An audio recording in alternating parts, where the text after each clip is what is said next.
Olá, queridos, a paz do Senhor. Sou o Gustavo do canal Alerta Profético. Bem-vindos a mais um vídeo.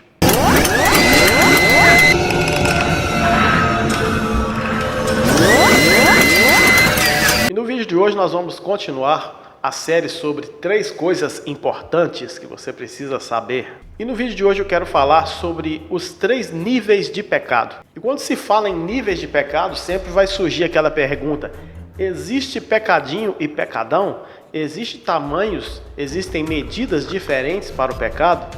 Olha só que interessante o que Davi escreveu no Salmo 51, no versículo 1 e no versículo 2. Salmo 51, primeiro versículo diz assim: tem misericórdia de mim, ó Deus, segundo a tua benignidade, apaga as minhas transgressões. Então separe esta palavra transgressões, segundo a multidão das tuas misericórdias. Versículo 2: lava-me completamente da minha iniquidade.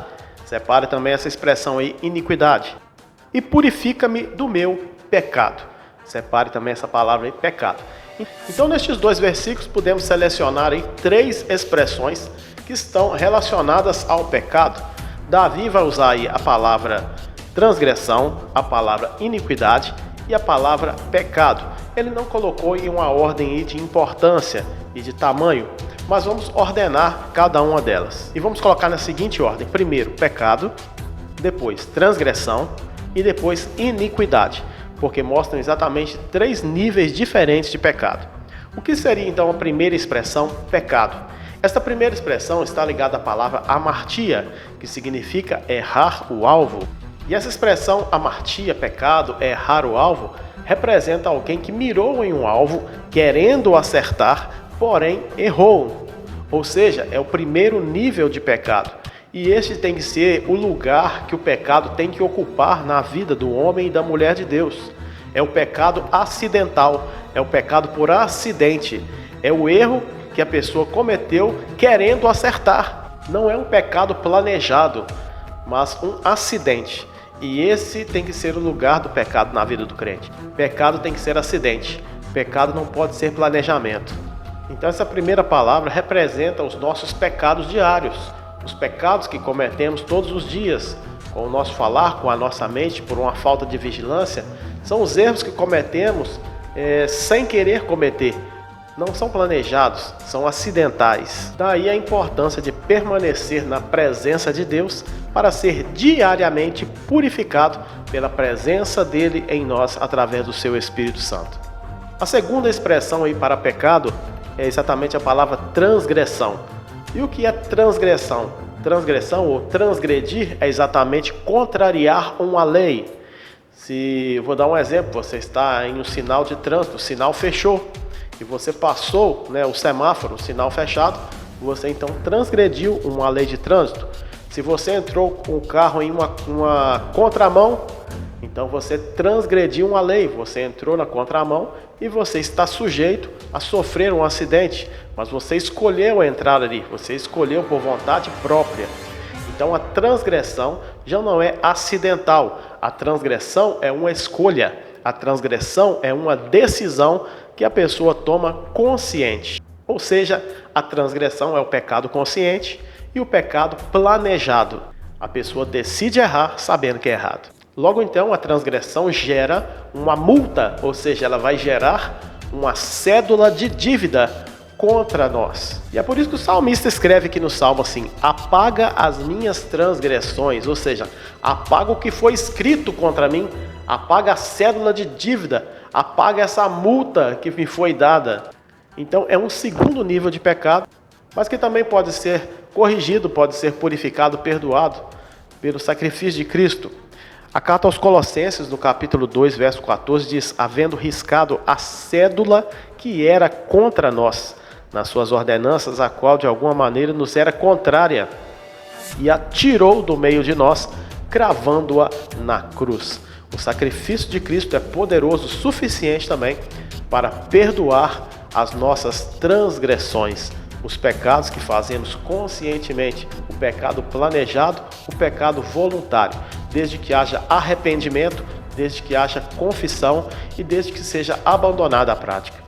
E o interessante é que a palavra de Deus também diz que aquele que encobre as suas transgressões nunca vai prosperar, mas aquele que as confessa e deixa de fazer alcança a misericórdia de Deus. E por fim, a expressão iniquidade é o pior nível de pecado. A palavra iniquidade significa curvatura, algo torto, porém que está internalizado, que está dentro de nós. Ou seja, é quando uma prática pecaminosa se torna hábito, se repetiu tantas vezes que se tornou um hábito na vida da pessoa, ao ponto da pessoa achar aquilo normal.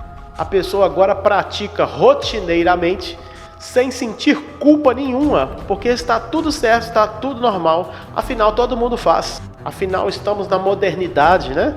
Então esse é o discurso, esse é o argumento. Nós estamos em dias modernos, então isso hoje é natural, isso hoje é normal. Então a pessoa peca achando aquilo muito normal e não sente culpa nenhuma naquilo. Afinal, o que importa é ser feliz. Não é esse o discurso de hoje? Vou dar alguns exemplos de iniquidade. É aquele casal solteiro que está vivendo na fornicação e acha que é normal. É o casal casado que está praticando o adultério e também acha que é normal. É o cristão que é alcoólatra e acha que é normal. É o cristão que é mentiroso, que é caloteiro, que passa a perna nos outros e acha que é normal. É o cristão pervertido sexualmente e acha que é normal. É o maldizente, é o fofoqueiro, é o caluniador e acha que é normal. E é por isso que há um texto muito interessante na primeira carta aos Coríntios, no capítulo 6. Olha só o que o versículo 13 disse: tirai, pois, dentre vós o iníquo. Então a iniquidade, ou seja, o iníquo, aquele que pratica a iniquidade, então tem que ser tirado do meio de nós. Ou seja, tem que ser tirado de dentro de nós, esta prática da iniquidade. Mas quem é o iníquo? Então neste mesmo capítulo está escrito: quem é o iníquo? É aquele que, dizendo-se irmão, for devasso, avarento, idólatra, maldizente, beberrão, roubador. Ou seja, são tipos de pessoas, de comportamentos que estão dentro das igrejas, que estão inseridos dentro das igrejas. E o apóstolo Paulo ainda acrescenta algumas informações sobre o iníquo. Na primeira carta aos Coríntios, capítulo 6, verso 9 em diante, ele diz assim: não sabeis que os injustos não hão de herdar o reino de Deus? Não erreis, nem os devassos, nem os idólatras, nem adúlteros, nem os efeminados, nem os sodomitas, nem os ladrões, nem os avarentos, nem os bêbados, nem os maldizentes, nem roubadores herdarão o reino de Deus. E é o que alguns têm sido, mas haveis sido lavados, mas haveis sido santificados, mas haveis sido justificados em nome do Senhor Jesus, pelo Espírito do nosso Deus. Olha só, ele dá algumas características de pessoas que estavam dentro das igrejas e ele chega a dizer: alguns de vós eram isso. Existe até alguns que perguntam onde tem um versículo na Bíblia que existiu um ex alguma coisa, né, que não se pode nem falar hoje porque está sendo censurado. Está aí. Então se refere aí aos efeminados, aos sodomitas. Então existia pessoas assim na igreja que foram transformados pelo poder do Evangelho. E Jesus alertou sobre o tempo que nós estamos vivendo, irmãos. Jesus alertou sobre o fim dos tempos, dizendo assim: por se multiplicar a iniquidade, o amor de muitos esfriará. Então nós estamos vivendo essa época em que a iniquidade está se multiplicando a cada dia mais. Porém, eu quero fechar agora, eu quero concluir esse vídeo deixando uma palavra para você que está nos assistindo. Não importa qual nível de pecado você está, se é simplesmente o pecado inconsciente, o pecado acidental, ou se você está cometendo transgressões, pecando conscientemente, pecando de forma programada, ou se você já está vivendo em iniquidade, achando tudo normal, tenho uma boa notícia para te dar. A Bíblia diz assim, na primeira carta de João, capítulo 1, versículo 7, mas se andarmos na luz, como Ele na luz está, temos comunhão uns com os outros, e o sangue de Jesus Cristo, o seu Filho, nos purifica de todo o pecado. Não é apenas de alguns, mas de todo o pecado. Seja pecado, seja transgressão, seja iniquidade, o sacrifício de Cristo é poderoso o suficiente para nos perdoar, para nos purificar e para nos limpar de todos os níveis de pecado e nos dar uma nova vida diante dele. Este é o alerta profético de hoje. Chegamos ao final desse vídeo, eu peço agora o seu apoio, por favor, coloque aí o seu joinha, coloque aí o seu like, deixe o seu comentário, se inscreva no canal se ainda não é inscrito, ative o sininho de notificação para ser avisado todas as vezes que postarmos um vídeo novo. Que Deus te abençoe, até o próximo vídeo.